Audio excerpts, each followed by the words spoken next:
Good morning बच्चों। बेटा अब हम करेंगे सेकंड चैप्टर का न्यूमेरिकल क्वेश्चन नंबर 3। देखो बेटा, इस थर्ड क्वेश्चन में आपसे क्या बोला गया है। थर्ड क्वेश्चन आपसे कह रहा है कि A and B are partner in a firm in 2:1, कि एक्स और वाई एक फर्म में 2:1 में पार्टनर है। Their balance sheet as on 31 March 2017 को इनकी बैलेंस शीट इस प्रकार थी। बैलेंस शीट जब हम देखेंगे तो बेटा बैलेंस शीट में हमें गुडविल दिख रही है, इसका मतलब गुडविल अकाउंट ऑलरेडी ओपन है, और जब गुडविल अकाउंट ऑलरेडी ओपन है तो हमें इसे क्या करना पड़ेगा, बंद करना पड़ेगा। फिर आगे आपसे कह रहा है they admitted Z into the firm, वे जेड को फर्म में प्रवेश देते हैं 1 अप्रैल 2017 को 1/4 शेयर के लिए। कितने शेयर के लिए? 1/4 शेयर के लिए। Which he will receive from X, जिसे वो एक्स से लेता है। Following decisions were taken on the that time, जिस दिन वो आया उस दिन क्या क्या डिसीजन हुए वो सुनिएगा। जेड ब्रिंग 30,000 इन कैश, 36,000 तो वो कैश लेके आ रहा है, और 14,000 के शेयर ला रहा है। ध्यान रखना, कैपिटल के लिए वो दो चीजें ला रहा है, कैश और शेयर, तो हम दोनों ही लिखेंगे। फिर कह रहा है आपसे the present value of firms goodwill, firm की गुडविल कितनी है? 12,000 है। ध्यान रखना, पूरे फर्म की गुडविल है तो हमें जेड का हिस्सा निकालना पड़ेगा, तो शेयर ऑफ जेड्स गुडविल, तो बेटा 12,000 है, आने वाला 1/4 के लिए है, तो जेड की गुडविल अपने आप ही कितनी हो जाएगी? 3,000। उसके बाद आपसे कहा है Z bring his share of goodwill in cash, Z अपने हिस्से की गुडविल कैश में लाता है। यहां तक रिवैल्यूएशन का कोई सीन नहीं है। अब आपसे कह रहा है revaluation, provision for bad debts on debtor increase to 10%, की पीबीडी 10% बनाना है। तो बेटे ध्यान दीजिए, अकाउंट बनेगा रिवैल्यूएशन अकाउंट। देखिए रिवैल्यूएशन अकाउंट आप जब बनाएंगे तो आपसे कह रहा है पीबीडी 10% तक बढ़ाना है। देखिए डेटर आपके 16,000 का 10% होता है 1600, लेकिन 1200 का पीबीडी पहले से बना हुआ है। फिर से सुनिए, 16,000 का 10% कितना हुआ? 1600 यानी 1600, लेकिन 1200 का तो पहले से ही पीबीडी बना हुआ है, तो बढ़ा कितना पीबीडी? 400, तो 2 पीबीडी, ये आपका 400 से हमने पीबीडी बढ़ा दिया। उसके बाद कह रहा है and outstanding salary is not required now, और अब आउटस्टैंडिंग सैलरी की जरूरत नहीं है। आपको पता है आउटस्टैंडिंग सैलरी तो लायबिलिटी होती है, और जब लायबिलिटी की जरूरत नहीं है तो आपकी आउटस्टैंडिंग सैलरी खत्म हो जाएगी, लायबिलिटी कम हो गई, तो आउटस्टैंडिंग सैलरी, आपको पता है आउटस्टैंडिंग सैलरी लायबिलिटी कम होती है, तो हम किधर दिखाते हैं? क्रेडिट साइड, ये आपके 1,000। उसके बाद आपसे कह रहा है plant and machinery over valued bye, ध्यान रखना ओवर वैल्यूड यानी है जो ज्यादा है, तो हमें क्या करनी है? कम करोगे तो आप क्या लिखोगे? To plant and machinery. ध्यान रखिए कैसे निकलेगी, 42,000 है, ओवर वैल्यूड है यानी 5% ज्यादा है, तो इसकी वैल्यू कितने के बराबर है? 105 के बराबर, तो 5 के बराबर कितनी होगी? 2,000। फिर आपसे कहा है कि stock is to be increased by, stock बढ़ाना है तो बाय स्टॉक, ध्यान रखना इंक्रीज बाय बोला है तो कितना बढ़ाना है? 2400 क्वेश्चन में बोला है। फिर कह रहा है बिल्डिंग अंडर वैल्यूड है, अंडर वैल्यूड यानी कम वैल्यूड है, कम है तो हम ज्यादा करेंगे, तो क्या लिखेंगे? बाय बिल्डिंग कितनी है? 36,000, बेटा 10% कम है यानी वैल्यू 90 के बराबर ही है, तो 10 के बराबर कितनी होगी? 4,000। ये एक बिल्डिंग आपकी बढ़ गई। उसके बाद आपसे कह रहा है sundry creditor were return of back, sundry creditor 4,000 कम करना है तो लायबिलिटी कम होगी, आप इधर लिखेंगे बाय क्रेडिटर्स। कितने 4,000 आपने क्रेडिटर्स भी कम कर दिए। उसके बाद आपसे कह रहा है लाइबिलिटीज अगेंस्ट वर्कमैन कंपनसेशन 9,000, इसको अच्छे से समझिए। वर्कमैन कंपनसेशन बैलेंस शीट के इनसाइड में आपको दिया हुआ है 6,000, बैलेंस शीट के इनसाइड में कितना है? 6,000, जबकि बाहर कितना है? 9,000, यानी बढ़ रहा है, और लाइबिलिटी बढ़ेगी तो आप किधर लिखोगे? To workman compensation liabilities. कितना 3000। ढंग से सुनिएगा आप जो समझा रही हूँ। ये बढ़ रही है तो यहाँ लिखते हैं, लेकिन कम हो रही होती तो हम पार्टनर्स कैपिटल में बांटेंगे। एक बार फिर से सुनिए, वर्कमैन कंपनसेशन लायबिलिटी अगर बढ़ती है तो रिवैल्यूएशन में आएगी, और अगर कम होती है तो डिफरेंस पार्टनर्स कैपिटल में बढ़ता है, ना कि रिवैल्यूएशन में। इस बात को बहुत अच्छे से समझिएगा। जब भी वर्कमैन कंपनसेशन लायबिलिटीज या ऐसी कोई लायबिलिटी बढ़ती है तो आप रिवैल्यूएशन में लिखेंगे, लेकिन कम होती है तो डिफरेंस की अमाउंट पार्टनर्स कैपिटल में बटेगी। जैसे मान लो यही आपके 6000 इनसाइड में है और बाहर कितना होता, 4000 ही होता, तो जो 2000 डिफरेंस है वो पार्टनर्स कैपिटल में ओल्ड रेशो में बढ़ता। लेकिन यहाँ ये बढ़ रही है, इसलिए हमने कहा लिखा रिवैल्यूएशन अकाउंट में। और कुछ क्वेश्चन में बोला नहीं है तो बेटा बैलेंस फिगर क्या हो जाएगा आपका, प्रॉफिट या लॉस। तो आप लिखेंगे टू पार्टनर्स कैपिटल एक्स और वाई। बेटा 6000 का आपका प्रॉफिट हुआ, 2:1 ओल्ड रेशियो में बांटेंगे तो 4000 और 2000। इस तरीके से आपका बन गया रिवैल्यूएशन अकाउंट, और टोटल 11,400 और ये भी 11,400। उसके बाद आप बनाएंगे partners capital account. Partners capital account, देखिए बच्चे, पार्टनर्स कैपिटल अकाउंट जब आप बनाएंगे तो पर्टिकुलर, अब हमारे पास 3 पार्टनर है, X Y Z. X Y और Z, X Y Z, X Y Z. सबसे पहले वही रूल के according by balance BD. BD कितना है, एक का 60 और एक का 50। पहला बीडी, दूसरा बैंक। बेटा कितने रुपए लाया वो, 36,000। साथ ही कैपिटल के लिए शेयर भी लाया, तो क्या लिखेंगे, by share in Ram limited. Share in Ram limited. Ram limited के शेयर कितने लाया वो, 14,000। अब वही रूल, पहला बीडी, दूसरा कैश यानी उसकी कैपिटल, तीसरा गुडविल। नया पार्टनर जो गुडविल ला रहा है वो बाय गुडविल। देखिए क्वेश्चन में क्लियर बोला है कि जेड अपना पूरा हिस्सा एक्स से लेता है तो पूरी गुडविल भी किसको मिलेगी, एक्स को ही मिलेगी। तो पहला बीडी, दूसरा पार्टनर की कैपिटल, तीसरा गुडविल। गुडविल खुली हुई है, उसको हम क्या करेंगे बेटा, बंद ओल्ड रेशियो में, तो 2 गुडविल। पुरानी गुडविल कितने की थी, 3000 की, ओल्ड में बंद करेंगे तो 2000 और 1000। उसके बाद नेक्स्ट आगे की एंट्री होगी हमारी। तो उसके बाद बेटा आपका पहला था बीडी, उसके बाद कैश बैंक, उसके बाद गुडविल, उसके बाद आप जनरल रिजर्व बांट दोगे, उसके बाद रिवैल्यूएशन और जनरल रिजर्व, और लास्ट में बैलेंस सीडी। उसके बाद आप लगा देंगे इनका टोटल, तो 73,000, 55,000 और 50,000। 73, 55 और 50,000। उसके बाद आप बनाएंगे balance sheet. Balance sheet as on 1 April 2017। बेटा ये लायबिलिटी साइड और ये हमारी एसेट साइड, लायबिलिटी साइड और एसेट साइड। तो देखिए लाइन से देखिए पुरानी बैलेंस शीट को और हम उसी से आगे बढ़ेंगे। तो सबसे पहले हम लिखेंगे कैश एट बैंक।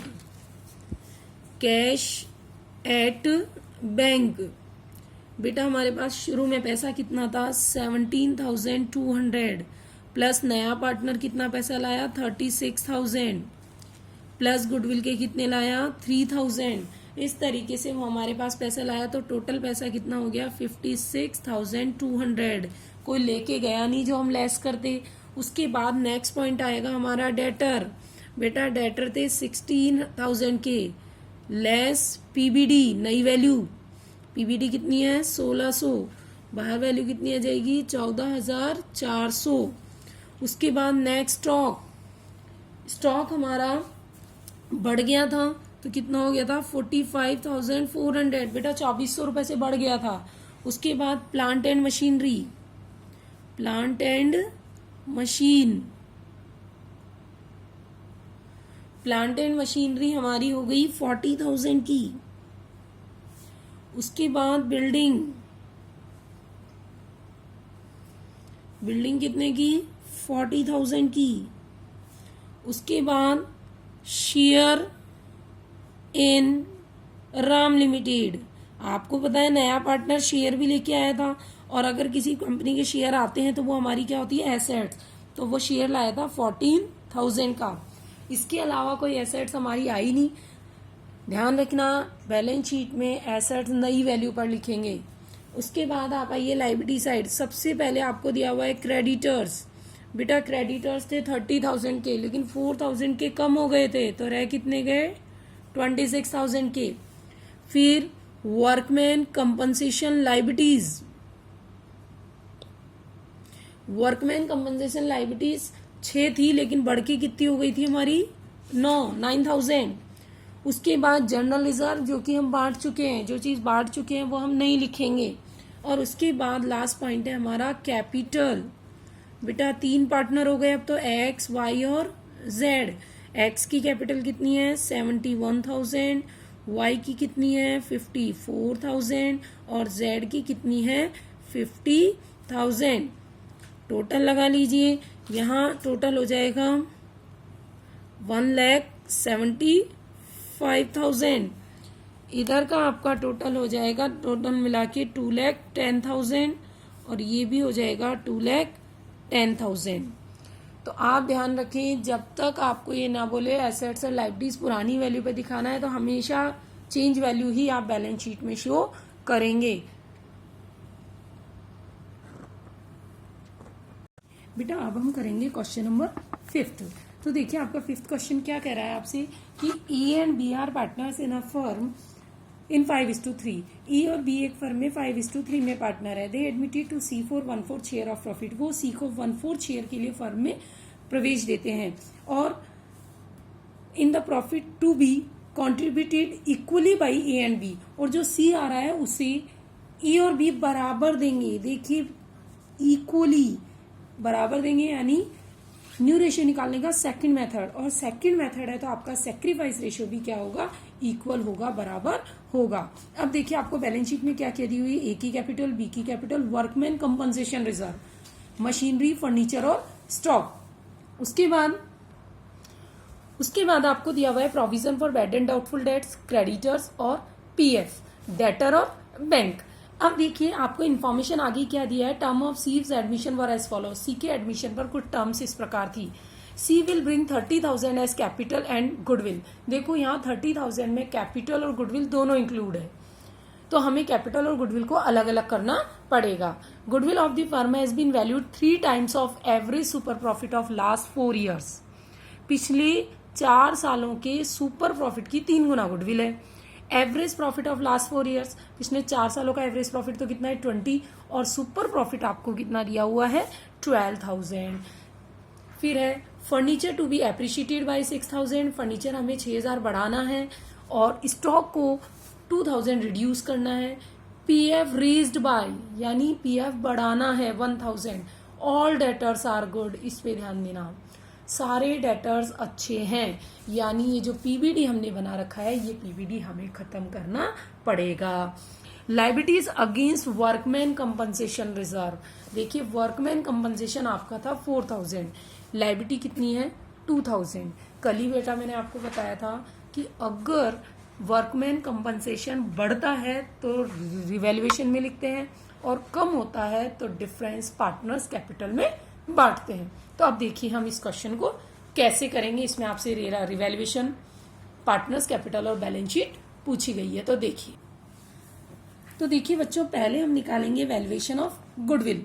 तो गुडविल का हम वैल्यूएशन करेंगे, तो गुडविल का फार्मूला होगा यहाँ पर super profit into number of year purchase. अब हमें पहले निकालना पड़ेगा सुपर प्रॉफिट। सुपर प्रॉफिट का फार्मूला होता है average profit minus normal profit. देखिए क्वेश्चन में एवरेज प्रॉफिट है 20,000, नॉर्मल प्रॉफिट है 12,000, तो सुपर प्रॉफिट अपने आप ही कितना हो जाएगा? 8,000।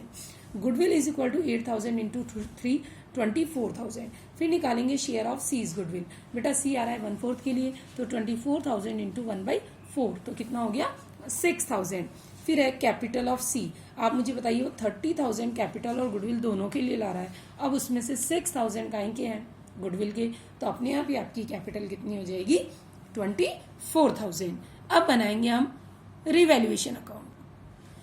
अब देखिए क्वेश्चन में आपसे कह रहा है कि स्टॉक को 2,000 कम करना है, तो टू स्टॉक, एसेट्स कम होगी तो आप इधर लिखेंगे, और फर्नीचर को बोला है 6,000 बढ़ाना है, फर्नीचर इंक्रीज्ड बाय, तो बाय फर्नीचर, एसेट्स बढ़ेगी तो इधर और कम होगी तो इधर।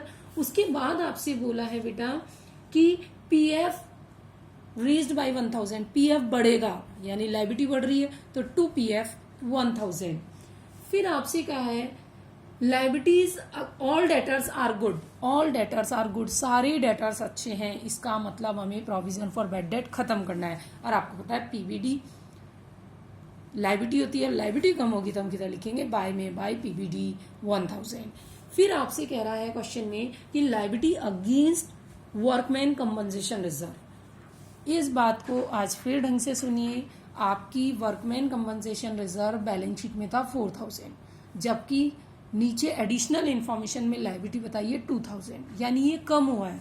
ध्यान रखना जब भी कम हो तो आप पार्टनर्स कैपिटल में लेके जाएंगे, और बढ़ रहा होता तो हम रिवैल्यूएशन में लिखते हैं। अब ये कम हो रहा है तो हम इसको रिवैल्यूएशन में नहीं लिखेंगे, हम इसको करेंगे पार्टनर्स कैपिटल में। तो अब आपका बैलेंस फिगर क्या होगा, पार्टनर्स कैपिटल, और इसे हम ओल्ड रेशियो में बांट देंगे। उसके बाद हम बनाएंगे पार्टनर्स कैपिटल। तो देखिए पार्टनर्स कैपिटल में वही रूल के अकॉर्डिंग सबसे पहले बीडी ए का, नंबर 2 बैंक या कैश। मैंने यहाँ बैंक लिखा है क्योंकि क्वेश्चन में बैंक बैलेंस ही दिया हुआ है, तो हम मान रहे हैं कि वो चेक से ही पैसे ला रहा है, तो बाय बैंक 24,000। तो पहला बीडी, दूसरा नए पार्टनर की कैपिटल, तीसरा गुडविल।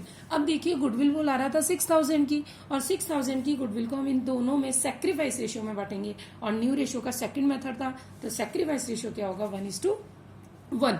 तो फिर से देखिए फर्स्ट बीडी, सेकंड नए पार्टनर की कैपिटल, थर्ड गुडविल। यहाँ गुडविल की एक ही एंट्री होगी क्योंकि ना तो गुडविल पहले से खुली हुई है जिसे बंद करेंगे, ना कोई पार्टनर पैसा लेके जा रहा है, तो यहाँ केवल एक ही एंट्री होगी। उसके बाद फोर्थ रिवैल्यूएशन। रिवैल्यूएशन हम बांटेंगे ओल्ड रेशियो में, बेटा कौन से रेशियो में, ओल्ड रेशियो में। और लास्ट है वर्कमैन कंपनसेशन रिजर्व। बेटा वर्कमैन कंपनसेशन रिजर्व यहाँ क्यों आया, फिर से सुनिए, बैलेंस शीट में वर्कमैन कंपनसेशन था 4 का, नया लायबिलिटी रह गई 2 की, तो जो 2,000 कम हुआ वो हम यहाँ बांटेंगे। अगर यही कम होने की जगह बढ़ता तो यहाँ नहीं लिखते बल्कि रिवैल्यूएशन में लिखते। ये फर्क है वर्कमैन कंपनसेशन रिजर्व से रिलेटेड। एक बार फिर से सुन लीजिए, वर्कमैन कंपनसेशन की लायबिलिटी अगर बढ़ती है तो हम रिवैल्यूएशन में लिखेंगे, लेकिन अगर कम होती है तो डिफरेंस हम पार्टनर्स कैपिटल में ओल्ड रेशियो में बांट देंगे। फिर आपका आएगा बैलेंस सीडी, और कहाँ से निकलेगा, बैलेंसिंग फिगर से। अब इसको लेके हम क्या बना लेंगे, बैलेंस शीट। अब बैलेंस शीट, पुरानी बैलेंस शीट को देखते जाइए और आगे बढ़ती जाइए। सबसे पहले है मशीनरी 30,000। देखो मशीनरी में कोई चेंज नहीं हुआ तो हमने एज इट इज लिख दिया। उसके बाद है फर्नीचर। बेटा फर्नीचर था 20 का, 6 बढ़ गया तो कितना हो गया, 26 का। उसके बाद स्टॉक, स्टॉक था बेटा आपके 15, लेकिन 2,000 से रिड्यूस हुआ था यानी कम हुआ था, तो हमने लिख दिया 2,000 कम करके 13,000। फिर डेटर्स, डेटर्स 15 के थे, हमने एज इट इज 15 लिख दिए क्योंकि पीवीडी हम खत्म कर चुके थे। फिर आता है बैंक बैलेंस। बेटा बैंक बैलेंस आपका 7,000 था, नया पार्टनर 30 लेके आया कैपिटल और गुडविल के, कोई लेके गया नहीं, तो आपका बैंक बैलेंस कितना हो जाएगा, 37,000। उसके बाद लायबिलिटी साइड, लायबिलिटी साइड में सबसे पहले लिख देंगे आप कैपिटल, ए की कैपिटल, बी की कैपिटल और सी की कैपिटल, तीनों पार्टनर्स की आप कैपिटल लिख दोगे। उसके बाद वर्कमैन कंपनसेशन लायबिलिटीज,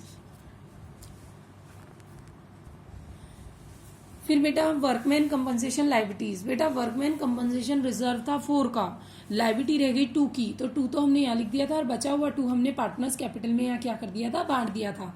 फिर है क्रेडिटर्स, क्रेडिटर 2 के थे, कोई चेंज ही नहीं हुआ तो हमने एज इट इज लिख दिया। फिर है पीएफ, बेटा पीएफ 10 का था, 1,000 बढ़ गया तो कितना लिख देंगे, 11,000। इस तरीके से हमारे बैलेंस शीट का बोथ साइड का टोटल क्या आ गया, इक्वल। देखिए यहाँ भी क्वेश्चन आप चेक कर सकते हो कि आपका बैलेंस शीट का बोथ साइड का टोटल क्या आ जाना चाहिए, इक्वल आ जाना चाहिए। अब देखिए बेटा इस क्वेश्चन में आपसे जर्नल एंट्रियां तो नहीं पूछी, लेकिन एग्जाम में कई बार आपसे सिर्फ जर्नल एंट्रियां पूछता है, रिवैल्यूएशन, पार्टनर्स कैपिटल और बैलेंस शीट नहीं पूछता है, सिर्फ सीधे क्या पूछी जाती है, जर्नल एंट्रीज। तो देखिए अगर इसी क्वेश्चन में आपसे जर्नल एंट्रीज पूछी जाती तो आप कैसे करते थे, ध्यान दीजिए। तो देखिए बेटा जर्नल एंट्रीज अगर हमसे पूछी जाए तो हम कैसे करेंगे। आपको पता है नया पार्टनर 30,000 रुपीज लाया, उसमें से 24 कैपिटल के और 6 गुडविल के। तो आपकी फर्स्ट एंट्री क्या हो जाएगी, bank account DR to C's capital और टू गुडविल। नरेशन आप लिख देंगे amount brought by C for capital and goodwill. ध्यान रखना नरेशन जरूर लिखने हैं। उसके बाद आपको पता है ये goodwill old partner sacrifice ratio में बांटते हैं। तो नेक्स्ट एंट्री क्या हो जाएगी, गुडविल टू A कैपिटल और टू B कैपिटल। उसके बाद हमारा स्टेप स्टार्ट होगा रिवैल्यूएशन अकाउंट का। रिवैल्यूएशन अकाउंट में आपकी रिवैल्यूएशन अकाउंट के थ्रू एंट्री हो जाएगी revaluation account DR to stock और टू प्रोविडेंट फंड। और नरेशन क्या हो जाएगा, नरेशन हो जाएगा decrease in assets and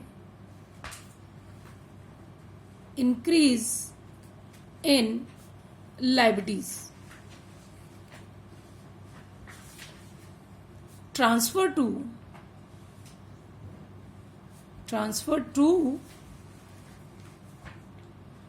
revaluation. इसी तरीके से आपको पता है प्रोविजन फॉर बैड डेट आपका क्या हो रहा था, बढ़ रहा था, मतलब सॉरी खत्म कर रहे थे, और फर्नीचर बढ़ रहा था। तो नेक्स्ट वाली एंट्री के लिए आपकी जनरल एंट्री क्या बन जाएगी, furniture account DR, provision for bad debt account DR to revaluation. ये हमारी एंट्री। देखिए बेटा आपकी ये एंट्री इस अकाउंट के थ्रू भी हो सकती है। अगर आप डायरेक्ट करें तो revaluation account DR to stock और टू प्रोविडेंट फंड, और एक हो जाएगी furniture account DR, provision for bad debts account DR to revaluation, और लास्ट में इस प्रॉफिट को बांटने की रिवैल्यूएशन टू पार्टनर्स कैपिटल। आप इस रिवैल्यूएशन अकाउंट से डायरेक्ट एंट्रियां कर सकते हो। उसके बाद वाली आपकी उसके बाद आप एंट्री करेंगे बेटा ये रिवैल्यूएशन की प्रॉफिट बांटने की। अब आपको पता है वर्कमैन कंपनसेशन रिजर्व के जो 2,000 थे वो तो लायबिलिटी रहेगी, और बचे हुए 2,000 हमने क्या किए थे, यहाँ बांट दिए थे। लेकिन ध्यान रखना रिजर्व से 2,000 की जो लायबिलिटी रही उसके लिए भी हम एक एंट्री करेंगे। वो एंट्री क्या होगी, workman compensation reserve account DR to workman compensation liabilities. क्योंकि ध्यान रखना जैसे ही कोई चीज लायबिलिटीज बन जाती है तो वो कभी भी रिजर्व नहीं रहती। इस तरीके से आपकी इस क्वेश्चन की जर्नल एंट्रीज होगी। तो एक बार फिर से सुन लें, आपको अगर क्वेश्चन में अकाउंट ना बनवा के आपसे जनरल एंट्री बोले तो हम डायरेक्ट जनरल एंट्री भी कर सकते हैं। अगर आप कंफर्टेबल फील ना करो तो वर्किंग नोट में रिवैल्यूएशन अकाउंट भी बना सकते हो। तो आपकी पहली एंट्री हो जाएगी bank account DR to C's capital और टू गुडविल, पैसा लाने की। उसके बाद इस गुडविल को बांटने की। उसके बाद रिवैल्यूएशन वाली एंट्रियां और रिवैल्यूएशन के प्रॉफिट को बांटने की एंट्री, और उसके बाद वर्कमैन कंपनसेशन वाली एंट्रीज। अगर इसी क्वेश्चन में कोई रिजर्व होता, कोई P&L होता तो हम उसको भी बांटने की इसमें एंट्रीज कर देते, वरना कोई जरूरत नहीं है। इस तरीके से बेटा आपका ये क्वेश्चन नंबर 5 पूरा होता है।